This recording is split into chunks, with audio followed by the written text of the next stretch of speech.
Hello everyone, pharmacology के lecture में आप सभी स्टूडेंट्स का स्वागत है। और मैं आज आपको गैंग्लियॉन्स ब्लॉकर्स के बारे में बताने जा रहा हूं। देखिए, गैंग्लियॉन ब्लॉकर्स ये होते क्या हैं कि और कहां पर ये प्रेजेंट होंगे। तो सबसे पहले इस क्लासिफिकेशन के बारे में तो बाद में बात करेंगे, पहले इसके रिसेप्टर्स पर ध्यान देते हैं। कोलिनर्जिक रिसेप्टर्स हमने वैसे पहले भी इसको डिस्क्राइब कर दिया है, इसको क्लासिफाई कर दिया है रिसेप्टर्स को। तो कोलिनर्जिक रिसेप्टर्स को हमने दो भागों में डिवाइड किया था। कौन कौन से? एक तो निकोटिनिक रिसेप्टर और मस्केरेनिक रिसेप्टर। देखिए, मस्केरेनिक का तो अभी यहाँ पर जिक्र हुआ ही नहीं है, लेकिन निकोटिनिक रिसेप्टर्स हमने बात कर रहे हैं आज गैंग्लियोनिक ब्लॉकर्स के बारे में। तो निकोटिनिक रिसेप्टर्स के अंडर में ही इसको जो जब क्लासिफाई किया हमने, तो वो दो भागों में डिवाइड हुआ, N1 और N2, यानी कि दूसरा वर्ड क्या है इसका? NM और NN। ठीक है, तो NM जो है ये प्रेजेंट होगा रिसेप्टर न्यूरोमस्कुलर जंक्शंस पर। ठीक है, और ये जो प्रेजेंट होगा NN, क्योंकि ये अंडर किसके आ रहा है? निकोटिनिक के। निकोटिनिक रिसेप्टर्स के का ये सब टाइप है।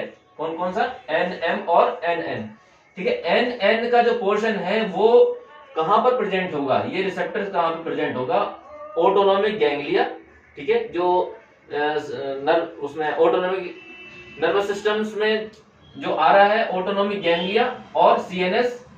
कहां कहां प्रेजेंट होगा autonomic ganglia, CNS and adrenal medulla, ये यहां पर प्रेजेंट होगा। चलो देखते हैं अब इसका जो है पोर्शन। केडी त्रिपाठी का हमने एक जो 7th एडिशन है उसमें से ये स्ट्रक्चर को, आज का जो स्ट्रक्चर है सामने देख रहे हैं, इसको लिया है हमने। ठीक है, ये जो पोर्शन देख रहे हैं ये एक सेंट्रल नर्वस सिस्टम का पोर्शन है, और ये जो पोर्शन देख रहे हैं ये पेरिफेरल नर्वस सिस्टम का। ठीक है, हमने नर्वस सिस्टम को दो भागों में डिवाइड किया था।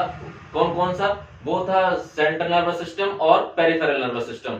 ठीक है, सेंट्रल नर्वस सिस्टम में भी दो भागों में डिवाइड किया था उसको, एक तो ब्रेन और स्पाइनल कॉर्ड। चलिए देखते हैं, ये पोर्शन जो मैंने बताया था ये पूरा का पूरा सेंट्रल नर्वस सिस्टम का है।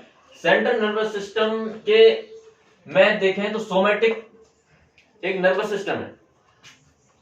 अगर इसको न्यूरॉन्स का, ये सोमेटिक के केस में अगर इसे देखते हैं, एसिटाइलकोलिन कैसे रिलीज हो रहा है और कहां पर जाकर रिलीज हो रहा है, तो मोटर न्यूरॉन्स को जब central nervous system motor neurons को ऑर्डर देता है, ये कमांड देता है कि यहां से कोई भी सेंसेशन आ रहा है, तो उसको जब एक्शन लेंगे तो वो एक्शन जो होगा या एक्शन जो लेगा वो मोटर न्यूरॉन्स उसके कमांड्स को, CNS के कमांड्स को फॉलो करेगा।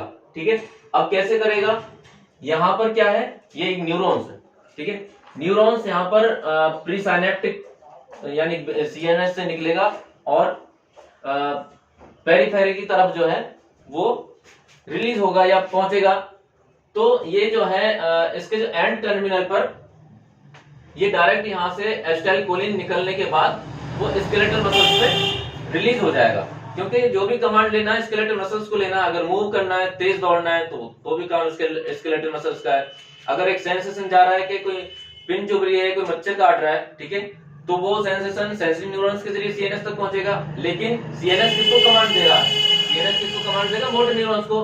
यानी कि जो सोमेटिक नर्वस सिस्टम है, सोमेटिक क्या है कि इसमें वॉलंटरी मसल्स का जो मूवमेंट है उसको वो कंट्रोल कर रहा है। ठीक है, तो यहां पर इसके एंड टर्मिनल पर स्केलेटल मसल्स पर ये रिलीज होगा क्या? एसिटाइलकोलिन। एसिटाइलकोलिन क्या है? ये न्यूरोट्रांसमीटर। ठीक है, नेक्स्ट बात करते हैं पैरासिम्पैथेटिक के केस में। पैरासिम्पैथेटिक के केस में ये क्या एक्शन शो करेगा? पैरासिम्पैथेटिक नर्वस सिस्टम रेस्पॉन्सिबल होता है रेस्ट एंड डाइजेस्ट के लिए, ये याद रखना। और सिंपैथेटिक किसके लिए रेस्पॉन्सिबल होता है? फियर, फाइट एंड फ्लाइट के। ठीक है, वो FFF का जो रेस्पॉन्स है।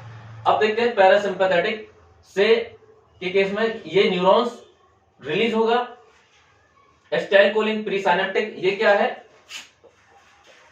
Pre synaptic.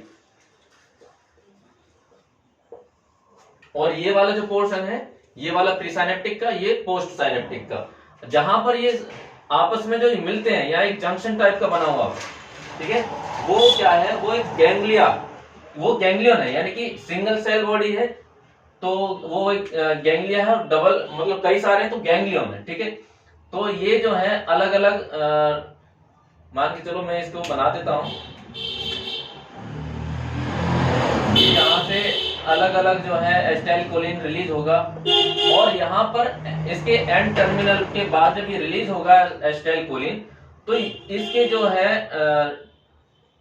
इसके जो सरफेस पर, यानी कौन से पर, गैंग्लियंस के पर प्रेजेंट होगा क्या, एन एन रिसेप्टर, यानी कि ये वाला रिसेप्टर, ठीक है, ये कोलिनर्जिक रिसेप्टर है, यानी कि निकोटिनिक्स के अंडर में जो आ रहा था, और ये यहाँ पर एसिटाइलकोलिन इस पे बाइंड हो जाएगा। इस पे बाइंड होने के बाद फिर ये एक ऑर्गन्स तक पहुंचेगा।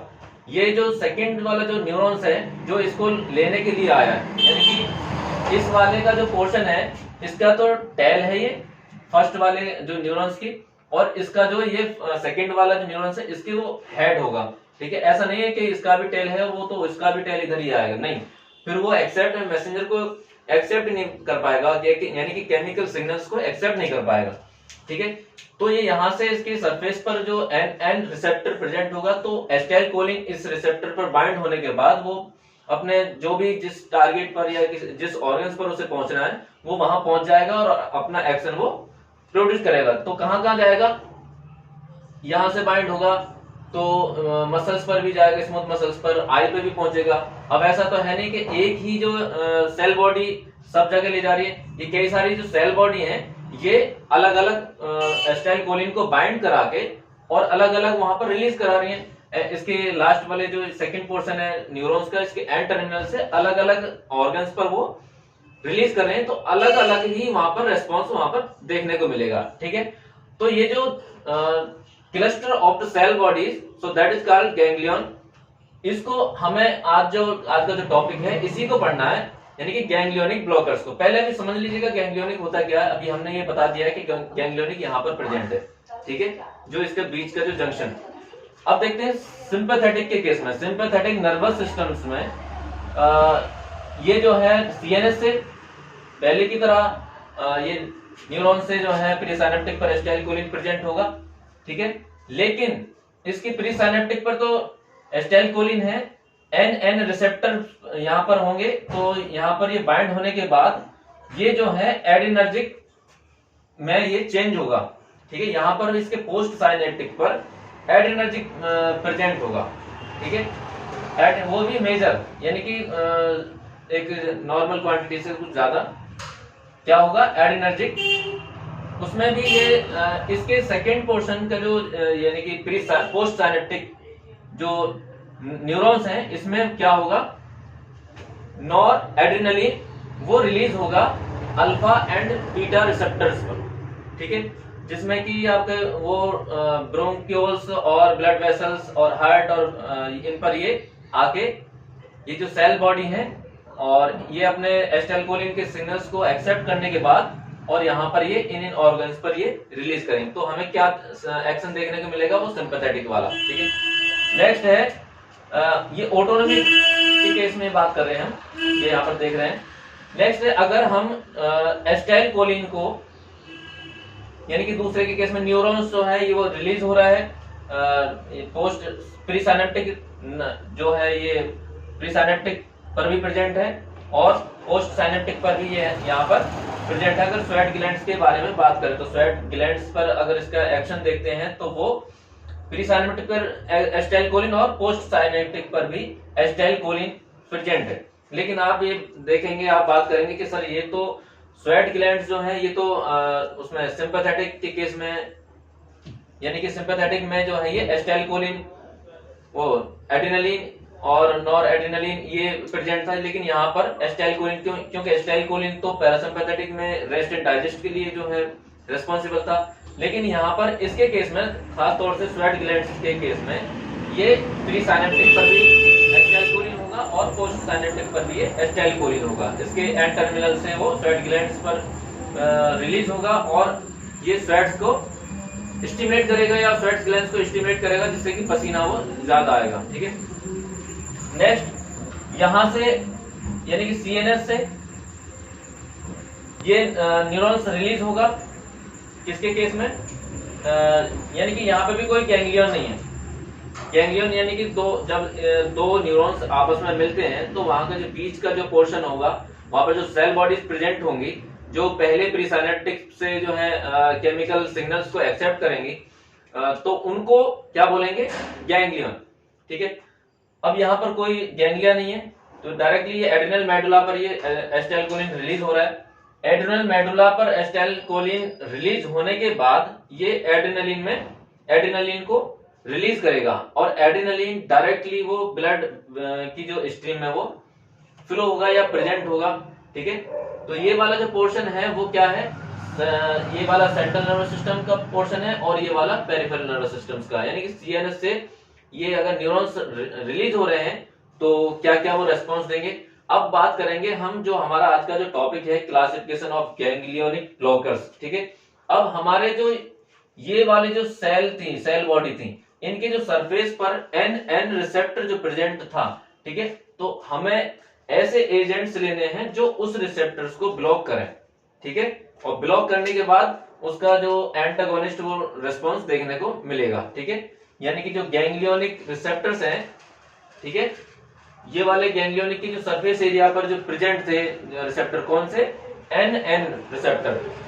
तो ये वाले ड्रग्स जो आज की क्लासिफिकेशन, ये भी जो है देख लीजिए सामने, competitive blockers quaternary ammonium compound. तो वो कौन कौन से, हेक्सामिथोनियम और पेंटोलिनियम, मिकामाइलामीन और पेम्पाइडिन।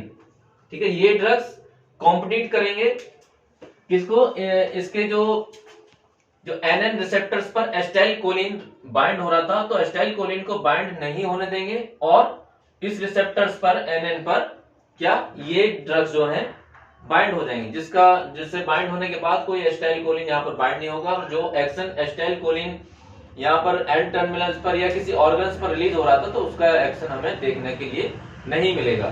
ठीक है, नेक्स्ट है इसमें मोनोसल्फोनियम कंपाउंड्स। इसमें जो ट्राई मीथाफेन, ये सबसे पहला एक ऐसा एजेंट है जो डिस्कवर किया था, और ये गैंग्लियोनिक ब्लॉकर्स में इसको सबसे पहले यूज किया गया था। ठीक है, दूसरा है इसमें कम्फोरसल्फोनेट, और नेक्स्ट है इसमें बी वाला, यानी कि ये ए में डिवाइड कर दिया इसको, और इसको बी में, परसिस्टेंस डिपोलराइजिंग ब्लॉकर्स।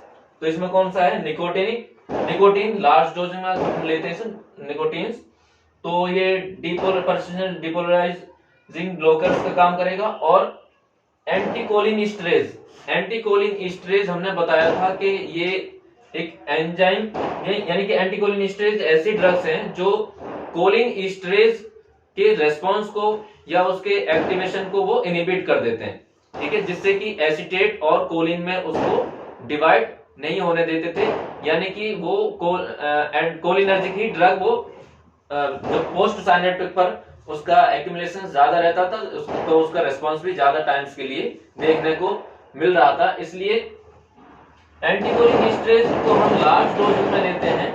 ठीक है, तो क्या होगा, परसिस्टेंट डिपोलराइजिंग ब्लॉकर्स का वो काम करेगा, यानी कि जो गैंग्लियोनिक ब्लॉकर्स का वो काम करेगा। तो आज का जो ये पोर्शन है वो पूरा का पूरा हमने ये वाला केडी त्रिपाठी से लिया है, और ये वाला जो है ये भी केडी से लिया है, और ये वाला हमने नेट से लिया है, और इसका जो क्लासिफिकेशन है पहले भी हमने ये वैसे समझा चुके हैं इसको। तो उम्मीद है कि सभी स्टूडेंट्स को ये वीडियो पसंद आई होगी।